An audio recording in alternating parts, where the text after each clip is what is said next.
Now, I'll be honest. I was very excited the second I finished watching A Night of the Seven Kingdoms. Not because anything insane happened, but I'm just glad that we're back in the Game of Thrones universe with some new characters. Going back to the world of Game of Thrones, a story that some of us already know, but, it needs to be said. It doesn't need to be big and flashy like Game of Thrones, House of the Dragons, or anything like that. It's got its own little self-contained story, which I'm all for. For me, the biggest thing is simple. We're finally back in Westeros, but we're not going over the same things we're going over. Kind of like how House of the Dragon is kind of, I wouldn't say the exact same as Game of Thrones, but a lot of the elements are, pretty similar to Game of Thrones. This episode didn't try to recreate peak Game of Thrones shock value or immediately throwing us into a massive political struggle for power. Instead, it felt confident enough to say, let's start small, let's meet these people first. Don't get too ahead of ourselves. And honestly, it worked on me. Exploring new characters in a world we already care about is exactly what I wanted from this show. So here's some of the things that really worked for me in the show. The characters. Right off the bat, the characters feel human, not dry pieces on like a chessboard. There's no political pawns just moving through the world like kind of how Game of Thrones has, you know what I'm saying? The interactions between, people like Duncan, Egg, the housekeeper, going around talking to the employees on the fairgrounds, feels authentic, you know what I'm saying? So you're not getting phoned in performances or anything like that. I can even point to an exact moment where I loved in the show where the second he met Lionel Baratheon, Bobby B's like grandpa or whatever he's going to be. Yeah, that was peak. Like the second they started having their dialogue, the second they started interacting, the dancing, the eating, just making fun, Lionel being a troll. I love him. That's when I knew I was like, yeah, this is going to be a good one. You know what I'm saying? Nothing flashy. You get strong chemistry from the characters. You get great dialogue and you get a sense of, yeah, they know what they're doing. They're not just trying to get money out of this. You know what I'm saying? The tone is perfect for what the show needs to be. It's smaller, quieter, more personal. And I actually love that. Not every story in the Game of Thrones universe needs to be about crowns, dragons, White Walkers, betrayals every 5 minutes. You know what I'm saying? So this is a touch of fresh air in my opinion. Because again, I keep reiterating this, but House of the Dragon feels like Game of Thrones. Like as in a copy of Game of Thrones. Not saying it is, but you know what I mean? This felt like a story inside the world rather than, trying to be a copy of it. The dialogue doesn't feel theatrical for the sake of it. It feels natural, comfortable. You know what I'm saying? No one's forcing anything. It feels, good, organic. The production is at an all-time high. I have nothing bad to say about production. The soundtrack is amazing. I like how they're even using flashbacks. First ever time a Game of Thrones project has been shown to use flashbacks, which they use for Dunk. You know what I'm saying? Some other positives I have about the show is that the first episode, it wasn't dragging. The pace was good.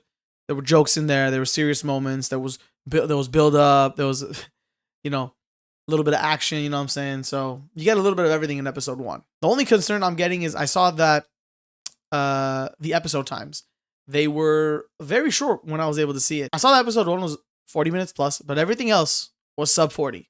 Now, I don't know if that's going to feel bad or if that's, quality over quantity, but a 31 minute finale, I don't know if that might not do it for me. And I know people are saying online, they're saying this is going to be like a side quest. It feels like, they're just going through the motions, but I think there's a little bit more than that. Like this story is based on 3 books.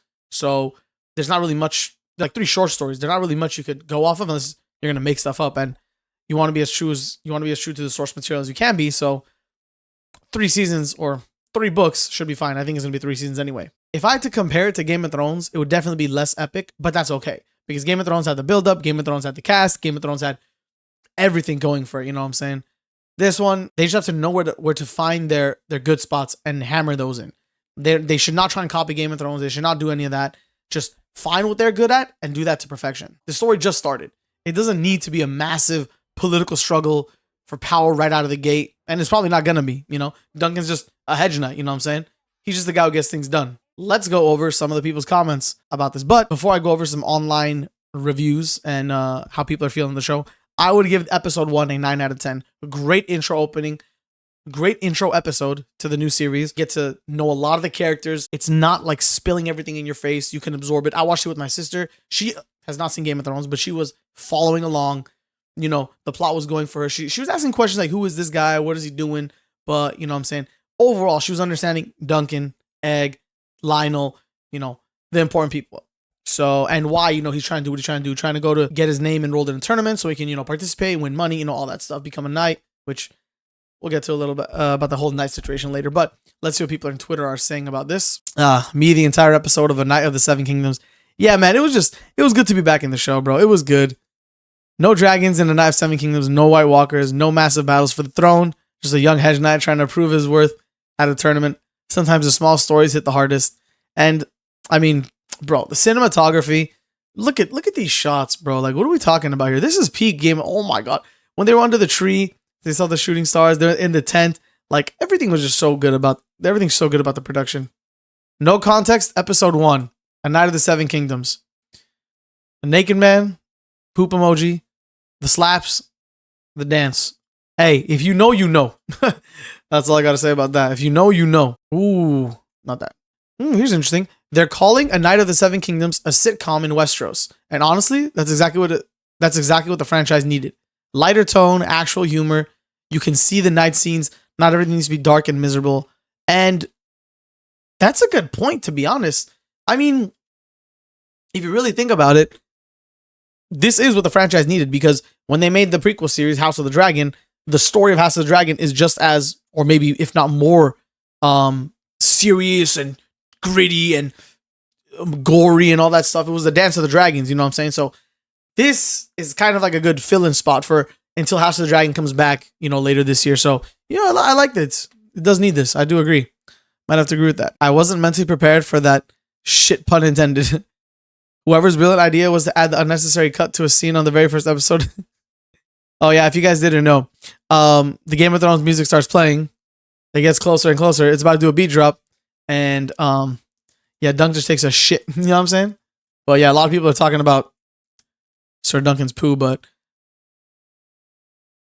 A Knight of the Seven Kingdoms trying too hard to be a comedy. Interesting take. I want to hear people about this, because I did laugh a good amount of times in episode 1. I wasn't laughing out of my ass, but there was a lot of good jokes. The slapping from, his knight, that was a good one. Him hitting his head on the thing, that's a good one. The 2 girls making fun of him, that was funny. No, but the show is not. Lionel's also just hilarious. I have to get that way. If you don't think Lionel's funny, then you're just hating. Like, at that point, Lionel is funny, but trying too hard to be a comedy. Let's see what other people have to think about this. I want to see. Westeros fans, when they realize the story in A Knight of Seven Kingdoms isn't about constant fighting and traumatic events. I don't think that's what he was saying, but yeah. It's meant to be different because no huge drama is happening, like wars and such. Okay. The comedy is purely a way to help show the characters FFS. There's like 3 jokes. True, there was a few. No, I did find the show, like, it wasn't trying to be funny. It was just, when they were funny, it was funny. Let's see what Reddit's talking about. Stop raping, sir. Yeah, that was a good scene. Projectile shitting was definitely a choice. Nice. 1 minute in and it's already a whole range of emotions. Oh yeah, to talk about that opening scene, it was just quiet. I don't know if there was some different type of camera used, or IMAX, or long format, but bro, the shot that they had, the silence that I could hear the silence. That's not even a thing, but I heard the silence that I could hear. Him just digging a grave, putting his knight in like his master. Bro, that shit hit. It was a really, really good opening scene. It really shows a lot. Wow, those are some hard slaps. I swear. No wonder he's so thick. He got CTE. Facts. Dunk does have CTE. God, I love a charismatic Baratheon man. And that's what I was saying about Lionel, bro. Lionel is, you know what I'm saying? He has traits of Bobby B in him. Well, Bobby B has traits of him in him. Pause. Lionel Baratheon is going to be a favorite of mine. I think what a nut, but also seems like a real one. Also, not Dunk wearing his own crown. Yeah, when Dunk was wearing his crown, that was pretty funny. I saw it. But their whole dialogue speech, even where they were talking about, he's like, what do I do? I got no money. I can't do anything. I think maybe he was trying to indirectly ask for Lionel to, like, you know, sponsor him or something like that. And Lionel just goes, I don't know, but I'm very drunk. That shit was funny, bro. Like, see that someone trying to say they're being funny. That was a good joke. That was a good written dialogue piece. Lionel, fuck it, we ball Baratheon. Yo, Loki is already a Giga Chat. I'm not gonna lie. The actor who plays Dunk is exactly how I imagine him in the books, especially the voice. It's uncanny. Yo, actually, if I was to picture Dunk, I would low-key think of the actor right now.